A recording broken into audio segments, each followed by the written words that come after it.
Étude d'une fonction composée de logarithmes népériens. Soit la fonction f définie par f de x qui est égale à ln de x plus 1 plus ln de x moins 1. Première question, déterminer son domaine de définition. Deuxième question, on me demande de calculer les limites de la fonction f aux bornes de son domaine de définition. Troisième question, on me demande de calculer sa dérivée. Et enfin, on me demande de dresser son tableau de variation. Première question, on me demande de déterminer le domaine de définition de la fonction f. Et on me donne l'expression de f qui est définie par f de x qui est égale à ln de x plus 1 plus ln de x moins 1. Alors si je regarde cette expression, je vois qu'à l'intérieur, j'ai du x plus 1 et du x moins 1. Ça c'est deux fonctions affines toutes simples, donc qui sont définies sur R. Et par contre, je vois qu'elles sont composées toutes les deux par la fonction ln. Alors je crois par contre que la fonction ln n'est pas définie sur R tout entier, donc peut-être que je pourrais avoir un petit rappel de cours. Et ben voilà. Alors, on me dit que la fonction logarithme népérien est définie sur R plus étoile. Alors c'est ça qui va nous intéresser. Et on nous rajoute que la fonction est strictement croissante sur cet intervalle et que pour tout x appartenant à 0 ouvert 1, ln de x est inférieur ou égal à 0. Et pour tout x appartenant à 1 fermé plus l'infini, ln de x est supérieur ou égal à 0. Alors là, en fait, on me dit que ln est définie sur R plus étoile. Donc ça veut dire que on veut que x plus 1 soit strictement positif, appartienne à R étoile plus, et que x moins 1 aussi soit strictement positif. Alors comme c'est l'objet de la question, pour bien décomposer, je vais poser u de x qui est égal à x plus 1, et je veux u de x strictement plus grand que 0, et je vais poser par exemple v de x qui est égal à x moins 1. C'est parti. La fonction ln, logarithme népérien, est définie sur R plus étoile. F est de la forme f de x qui est égal à ln de u de x plus ln de v de x. Et on veut u de x strictement positif et v de x strictement positif. Alors ici, u de x, je vois que c'est égal à x plus 1, donc j'ai plus qu'à remplacer. Donc on veut x plus 1 strictement positif. Et v de x, c'est x moins 1, donc on veut x moins 1 strictement positif. Donc on veut les deux conditions en même temps. Donc x plus 1 strictement positif, si je passe le 1 de l'autre côté, ça fait moins 1. Et x moins 1 strictement positif, ça fait x strictement supérieur à 1. Donc ici, première condition, on veut que x appartienne à l'intervalle moins 1 plus l'infini. Et on veut que x appartienne à l'intervalle 1 ouvert plus l'infini. Donc en fait, pour trouver le domaine de définition de f, il faut que je fasse l'intersection de ces deux intervalles. Alors comme je veux que les deux conditions soient vérifiées à la fois, donc je vais faire l'intersection. Donc l'intersection, alors je me rappelle, c'est le crochet dans ce sens-là. Voilà. Donc l'intersection de ce premier intervalle avec ce deuxième intervalle. Alors si j'ai du mal à voir, je peux me faire un petit dessin. Par exemple ici, si je me donne l'axe des abscisses, ici j'ai 0. Alors si je note le premier intervalle, j'ai moins 1. Ici j'ai 1. Le premier intervalle, je ne prends pas le moins 1 et je prends tout ce qu'il y a au-dessus. Et le deuxième intervalle, je ne prends pas le 1 et je prends tout ce qu'il y a au-dessus. Donc l'intersection, c'est quand on a les deux conditions à la fois, c'est là où c'est doublement assuré.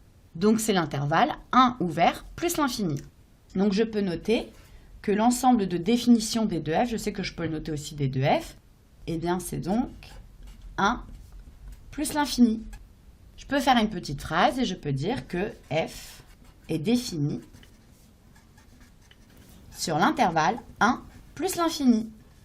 Je souligne ma solution et je vérifie. Et j'ai bien la fonction f est définie sur l'intervalle 1 ouvert plus l'infini.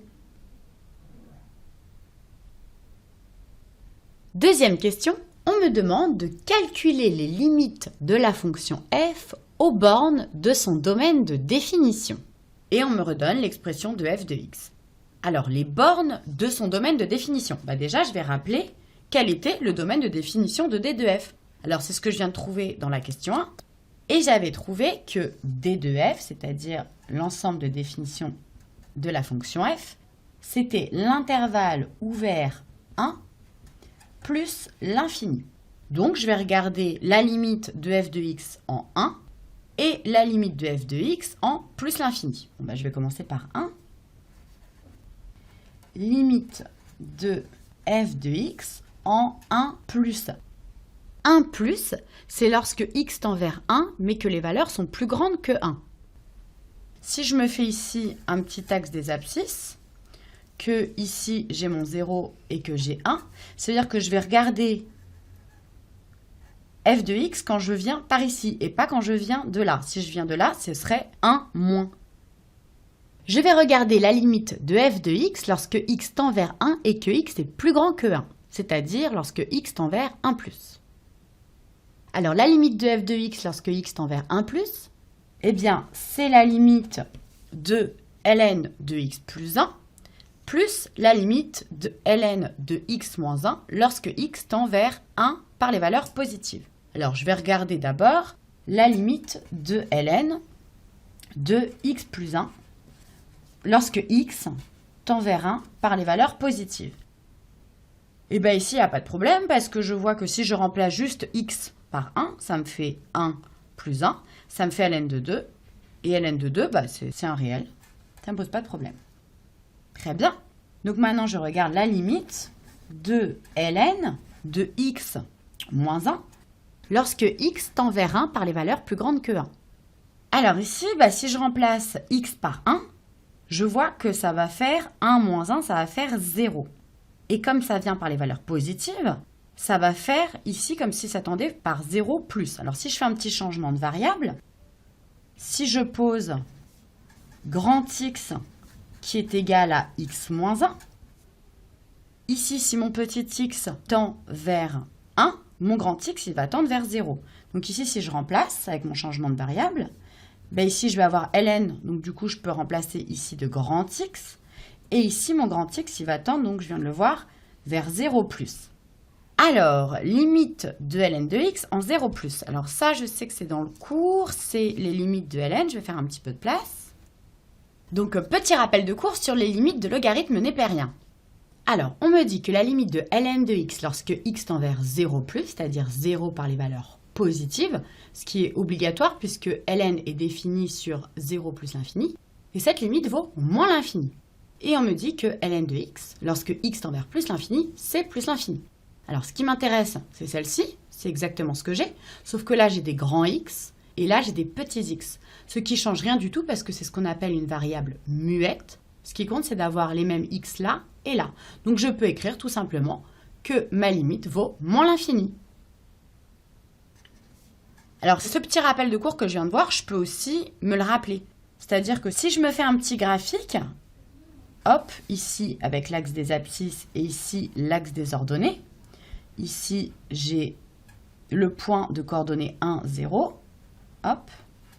Et bien, si je me fais la fonction ln, je sais qu'elle est donc définie sur r plus étoile, c'est-à-dire que ça va être que là-dessus. Et je sais qu'elle est à peu près comme ça. ln de x. Je vois que lorsque x vaut 1 sur la courbe, ln de 1, ça vaut 0. L'ordonnée, ça vaut 0. Et lorsque x vaut e, c'est-à-dire à peu près 2,718, c'est à peu près là, si je monte sur la courbe, ln de e, ça vaut 1. Alors, pour retrouver les limites, lorsque x tend vers 0 par les valeurs positives, si je me mets sur l'ordonnée, ça tend vers moins l'infini. Donc, la limite en 0 plus, c'est moins l'infini. Et lorsque x tend vers plus l'infini, si je vais sur la courbe, je vois que ça tend doucement, mais ça tend quand même vers plus l'infini. Donc, la limite de ln de x en plus l'infini, c'est plus l'infini. Alors, tout à l'heure, j'avais vu que la limite du premier terme, c'était ln de 2, que la limite du deuxième terme de la somme, c'est moins l'infini. Donc, ça va être la somme de deux limites de la forme ln de 2 plus moins l'infini. Et je sais que lorsque j'ai moins l'infini ou plus l'infini plus un réel, ln de 2 c'est un réel, eh bien ça me donne moins l'infini. Donc je vais le noter. Limite de f de x lorsque x tend vers 1 par les valeurs positives, c'est moins l'infini. Je souligne ma solution. Et maintenant, je peux regarder la limite de f de x en plus l'infini. Alors, si je reprends l'expression de f de x, eh bien je vois que c'est ln de x plus 1 plus ln de x moins 1. Bon, je vais commencer par regarder la limite en plus l'infini de ln de x plus 1, et après je regarderai en plus l'infini de ln de x moins 1. Donc, la limite de ln de x plus 1 lorsque x tend vers plus l'infini, à l'intérieur de la parenthèse, si x tend vers plus l'infini, plus 1 ça tend aussi vers plus l'infini. Et je viens de voir, et aussi je peux vérifier sur mon petit graphique, que, hop, en plus l'infini, eh bien ça tend vers plus l'infini. Donc ici, ma limite, ça va être plus l'infini. Et limite, donc le deuxième membre de la somme, de ln de x moins 1 lorsque x tend vers plus l'infini, c'est à peu près la même chose, parce qu'ici, quand x tend vers plus l'infini, x moins 1, ça tend quand même vers plus l'infini. Donc ln de un grand x qui tend vers plus l'infini, ça va être plus l'infini. Donc plus l'infini, c'est pas une forme indéterminée. Ça me donne limite de f de x lorsque x tend vers plus l'infini est égal à plus l'infini. Je souligne ma deuxième solution. Et je vérifie mes solutions. Et donc, j'ai bien la limite de f de x lorsque x tend vers 1 par les valeurs positives qui est égale à moins l'infini. Et la limite de f de x lorsque x tend vers plus l'infini qui est égale à plus l'infini. Troisième question. On me demande de calculer la dérivée de f de x, donc la dérivée f' de x. Alors ici, on me redonne l'expression de f de x. Et j'ai déjà vu que c'était la composée de ln avec à l'intérieur des fonctions affines. Alors, la dérivée de ln, ça me dit quelque chose. Par contre, la dérivée de ln de u de x, je crois que c'est un petit peu plus compliqué, donc peut-être que je pourrais avoir un petit rappel de cours. Et bien voilà. Dérivabilité de la fonction ln. On me dit que la fonction ln est définie et dérivable sur r plus étoile, et que ln de x', donc la dérivée de ln de x, est égale à 1 sur x. Alors moi, ce qui m'intéresse ici, c'est les fonctions composées. Et on me dit que si la fonction u est dérivable sur i, tel que pour tout x appartenant à i, on est u de x appartient à r plus étoile, on a ln de u' qui est égal à u' sur u. C'est très bien, parce que c'est ce qu'on a. Ici, on a bien ln de u de x et ln de v de x. On avait posé u de x qui était égal à x plus 1 dans la question 1 et v de x qui est égal à x moins 1, pareil dans la question 1. Et on avait vérifié que u de x appartienne à r plus étoile et v de x appartienne à r plus étoile. Donc ici, on peut dériver. Et la dérivée sera u' sur u plus v' sur v. Avant de dériver une fonction, il faut tout le temps que je m'assure qu'elle est dérivable. Donc ici, je sais qu'elle est définie sur son ensemble de définitions. Et donc, elle est aussi dérivable. Donc je vais le noter. F est définie et dérivable sur l'intervalle ouvert 1 plus l'infini. Et f est de la forme f de x qui est égal à ln de u de x plus ln de v de x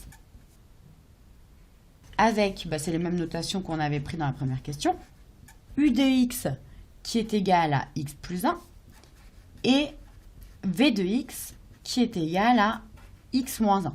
Bon, ça, c'est des fonctions affines, c'est très simple, ou des fonctions polynômes du premier degré. Donc, si je dérive u de x, ça me donne u' de x. Alors, si je dérive x, ça va me donner 1. 1, ça va donner 0. Et v' de x, eh bien, x, si je le dérive, ça me donne 1. Et moins 1, ça me donne 0. Alors, d'après ma formule, je sais que f' de x, c'est égal à u' de x sur u de x plus v' de x sur v de x. Alors maintenant, si je remplace U' et U et V' parce que je viens de trouver, alors ça me donne f' de x qui est égal à U' de x, donc 1, sur U de x, x plus 1, plus V' de x, 1, sur V de x, x moins 1. Alors là, j'ai trouvé ma dérivée. Alors, est-ce que je le laisse sous cette forme ou est-ce que je simplifie un petit peu? Eh bien, là, je sais que souvent, quand je fais une dérivée, c'est pour étudier son signe, pour voir après la variation de f. Et ici, est-ce que ça va être facile de trouver le signe? Je ne crois pas, donc il faut toujours mieux factoriser ou mettre sous le même dénominateur. Donc ici, je vais mettre sous le même dénominateur. Alors, pour mettre sous le même dénominateur, ici, je vais multiplier en haut et en bas par x moins 1. Et là, je vais multiplier en haut et en bas par x plus 1. Et bien, c'est parti. Donc, ça me donne x moins 1 plus x plus 1 sur x plus 1 facteur de x moins 1. Alors ici, si j'enlève les parenthèses, eh bien, ça me donne x moins 1 plus x plus 1. Et en bas, je reconnais l'identité remarquable, a plus b facteur de a moins b. Et je me rappelle que ça fait a au carré moins b au carré. Donc ça me fait x au carré moins 1. Donc au final, ça se simplifie. Ici, moins 1 plus 1, ça s'annule. Il me reste 2x sur x au carré moins 1. Et ça, pour étudier le signe, ça va être plus simple.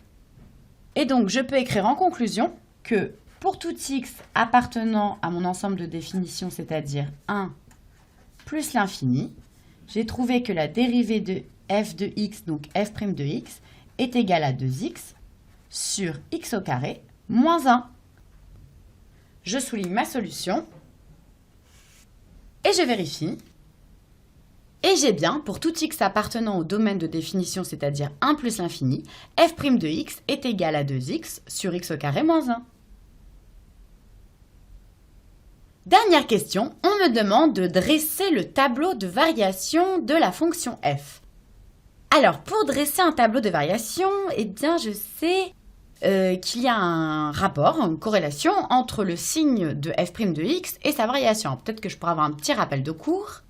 Dérivée d'une fonction et variation.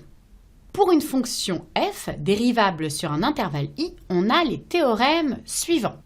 Si f' de x est positive sur i, la fonction est croissante sur i. Et si f' de x est négative sur i, la fonction est décroissante sur i. Donc ici, eh bien, je vais regarder le signe de f' de x. Donc dans la question 3, j'ai vu que pour tout x appartenant à l'intervalle 1 ouvert plus l'infini, f' de x est égal à 2x sur x au carré moins 1. Donc je vais regarder le signe de 2x sur x au carré moins 1. Alors sur mon intervalle, donc sur l'intervalle 1 plus l'infini, donc déjà si je regarde le numérateur, eh bien 2x, c'est strictement positif. Parce que c'est positif si x, si je passe le 2 de l'autre côté, est plus grand que 0. Et x est toujours plus grand que 0 puisque x est plus grand que 1. Donc maintenant, je vais regarder le dénominateur. Alors, pour toujours tout x appartenant à mon ensemble de définitions 1 plus l'infini, eh bien, j'ai le dénominateur qui est égal à x au carré moins 1. C'est donc égal, je l'ai vu, à mon identité remarquable, x plus 1 facteur de x moins 1. Alors, x moins 1, c'est plus grand que 0 lorsque x est plus grand que 1. Bon, x est toujours plus grand que 1, puisque ici, mon ensemble de définition, c'est x appartenant à l'intervalle 1 plus l'infini. Et de l'autre côté, je vais regarder, x plus 1, c'est positif, lorsque x est supérieur à moins 1. De la même façon, x est toujours plus grand que moins 1, puisque x est toujours plus grand que 1. Donc ici, j'ai un dénominateur qui est tout le temps positif, même strictement positif, vu qu'on ne prend pas le 1. J'ai un numérateur qui est tout le temps strictement positif. Donc en fait, j'ai ma dérivée qui est tout le temps strictement positive. Donc je vais le noter. Pour tout x appartenant à mon intervalle 1 plus l'infini, eh bien j'ai vu que f' de x est en fait strictement positif. Et donc, f est strictement croissante sur l'intervalle.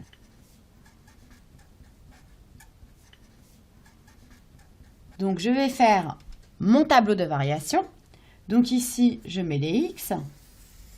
Je sais que x est compris entre 1 et plus l'infini. Ici, je vais mettre le signe de f' de x.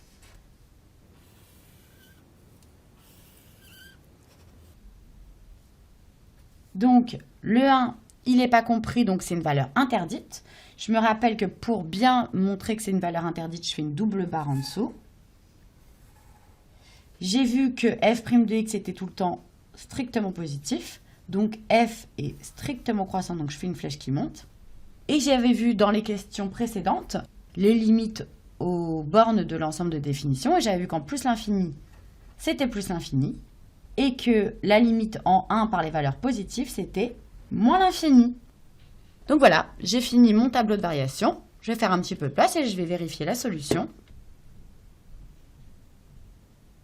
Et j'ai bien f' de x qui est positive en 1 plus l'infini, la valeur interdite, et f qui est strictement croissante, et la limite en 1 c'est moins l'infini, et la limite en plus l'infini c'est plus l'infini.